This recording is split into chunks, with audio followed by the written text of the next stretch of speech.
Kid Cudi has announced that his new album Insano won't be dropping next week as planned, but he's already made it up to fans by releasing 2 new songs from the forthcoming project.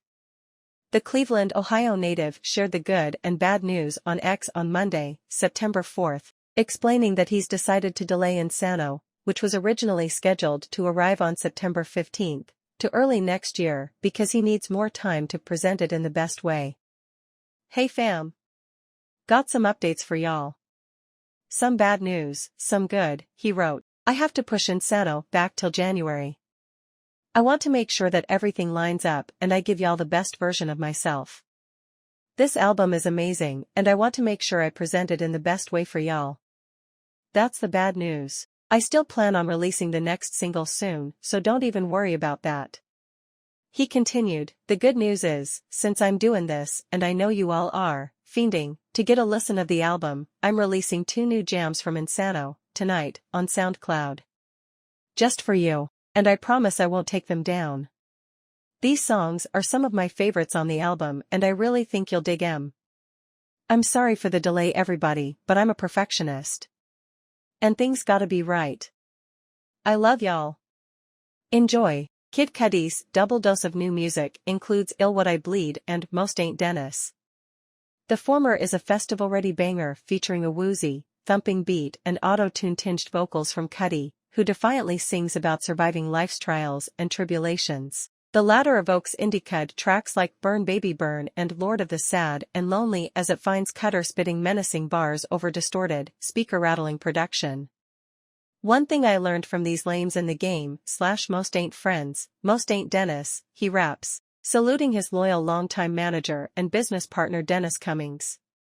Both tracks are produced by BNYX, the red-hot producer behind Drake's Search and Rescue, Travis Scott's Meltdown and Lil Uzi Vert's I, as well as several cuts from Quavo's Rocket Power and Yeat's Afterlife. The Philadelphia native also co-produced the first single from Insano, Portia Topless, which dropped in June.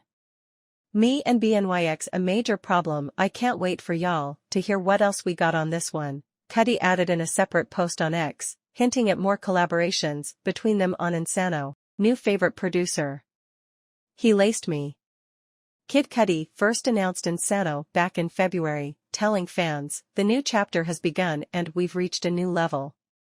Since then, he's teased a handful of collaborations, including with Travis Scott, Young Thug and Steve Aoki, while hailing it as the album of the year.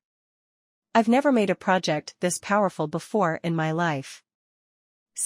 Listening to these mixes, I just know that this shit is going to move you," Cudi said on Instagram Live in March. "Y'all are going to fuck with this shit in such a major way and I'm so fucking excited." Despite his lofty comments, the rollout for Insano hasn't quite gone to plan so far.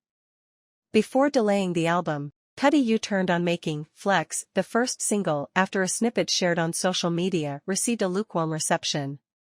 However, the Man on the Moon maestro recently admitted that he's not ashamed of his last-minute change of plans and still likes the song. Insano will serve as Kid Cudi's 9th studio album and the follow-up to 2022's Intergalactic, which was accompanied by an animated Netflix special of the same name. It may also mark his final album as Cudi previously announced in November 2022 that he plans to make one more album for his Day One fans, and he's looking forward to leaving behind the madness of making